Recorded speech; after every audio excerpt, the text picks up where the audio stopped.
Pleasant morning, students. How are you all? I hope all you guys are doing good. Well, what we are going to discuss in our today's video session is understanding secularism in social and political life. Before begin our topic, let's see a little glance of our previous chapter about the basic feature of Indian Constitution. That is, India is a sovereign, socialist, secular, democratic republic. As you learn in previous chapter, secular is a word which has been adapted towards our preamble in the year of 1976. As we know, India is a democratic country. Yes, it guarantees our fundamental rights, that is, we are having freedom to practice any religion. So, let's see what is secularism. It means there is no state religion. As we all know, there are number of religions which is followed in our country by various religious people. The concept of secularism says that all the religions in our country are treated equally. So, we proudly say India is a secular state, as we does not promote any religion as a central religion in our country. As our state does not discriminate any people on the basis of their religion. Let's see what discrimination is. Imagine yourself as you are having your own religious belief and emotions, and you are moving from India to other country. Now you are a migrator to that particular country and they are following some religion as central religion, and you not belong to that particular central religion what they are following. So you are discriminated by that country. That will be your response towards it. You will be in anger, right? Yeah. Then your anger could take two forms. First, you will raise a voice against discrimination on basis of religion and you may fight for it. Second is retaliation, that is to take revenge. In a way, if that particular country person comes to our nation, then I will do the same what they did to me. We don't do like that, but in anger, we will get a feel of taking revenge. Yes, I know, guys. Yeah, but we won't do it, right? Yeah. Even our history tells us many examples of discrimination, exclusion, and persecution. Let's see what is it. Persecution, that is, you may know about the Jews, how they were persecuted in Hitler's Germany. That is, Jews were treated cruelly because of their religion and discrimination. If any particular religious people are not allowed to do their religious practices as they are not belong to that particular religion, what they are having as central religion of their country. For example, in Saudi Arabia, non-Muslims are not allowed to build a temple or church. Exclusion. It means excluded from that majority. For example, Israel is a Jewish state, but it treats their own Muslims and Christians as minorities. So, all this discrimination takes place when one religion is getting official recognition by the state.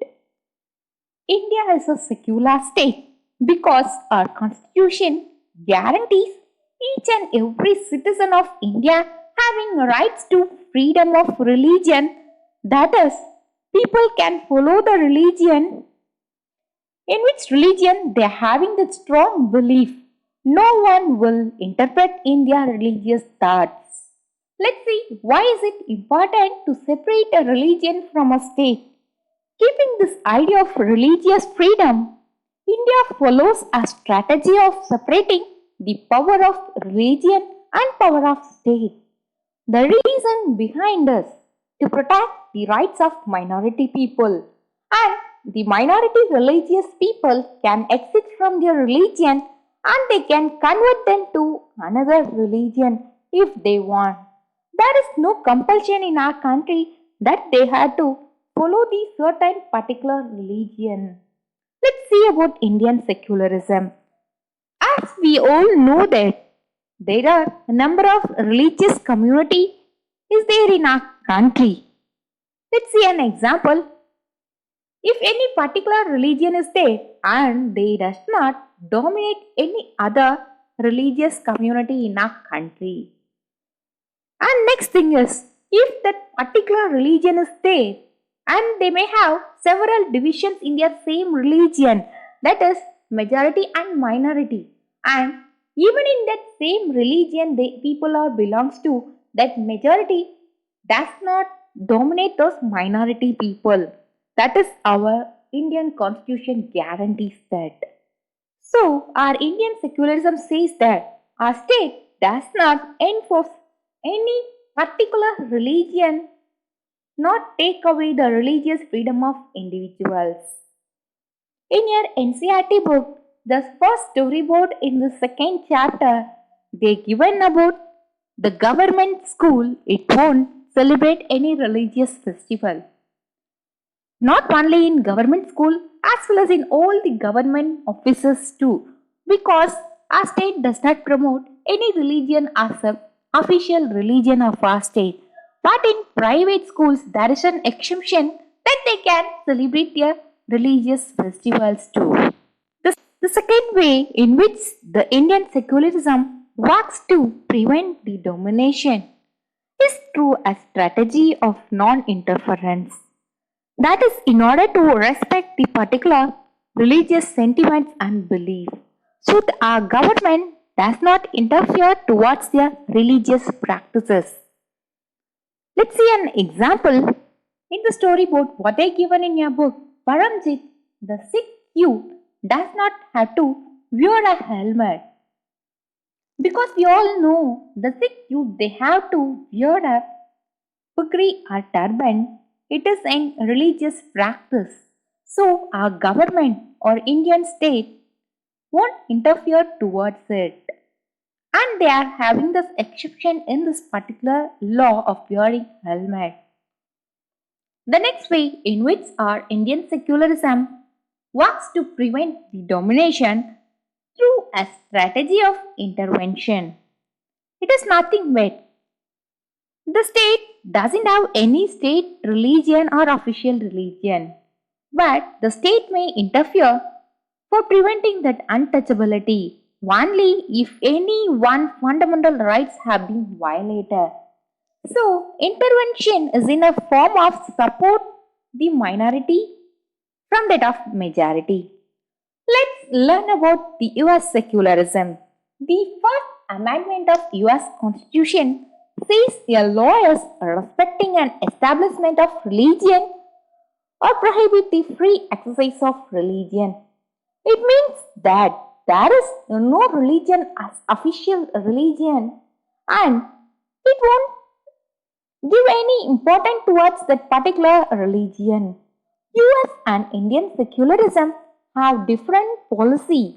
In US government, if you thought the word under God conflicts your religious thoughts and beliefs, then you are not required to recite any pledge. That is what the separation between the state and religion in USA. And there is one more significant way in which the Indian secularism differs in dominant understanding of secularism what they are practicing in USA. That is, our India state is a secular state, but in case of untouchability or violator, that is, if any minority groups or untouchable people, if their rights have been violated by any majority, then the government may intervene in their religious affairs. That is to prevent only those untouchables from that of majority groups. So, the Indian state is secular and works in various ways to prevent religious domination. Another one extreme incident what happened there in France, that is on the basis of religion, how the people are discriminated. In February 2004, France passed a law of banning students from wearing any religious signs or symbols, that is what the Islamic girls used to wear a scarf and the Jewish skull cap or the Christian crosses. This law has encountered a lot of resistance from the immigrants who are from French colonies of Algeria, Tunisia, and Morocco. In the year of 1960, the France had faced a shortage of workers. So, and they have provided a visas towards the immigrant from these colonies of Algeria, Tunisia, and Morocco to work in France. And the daughters of these immigrants often wear headscarves while attending school. However, with the new law which is passed in the year of 2004, they have been expelled from their school for wearing handscarf. 2. The fundamental rights of our Indian Constitution guarantees each and every people of our country are having the rights to follow their own religious beliefs and thoughts. No one will be discriminated. And we came to an end of this chapter. As I already said you about your civics classwork note in your previous video session, I hope you all remember that. Well, let's see what you have to write in civics classwork for the second chapter. First, write down what is secularism and then why it is important to separate a state from religion as well as about Indian secularism. And finally, you have to write about the comparison of US secularism and Indian secularism.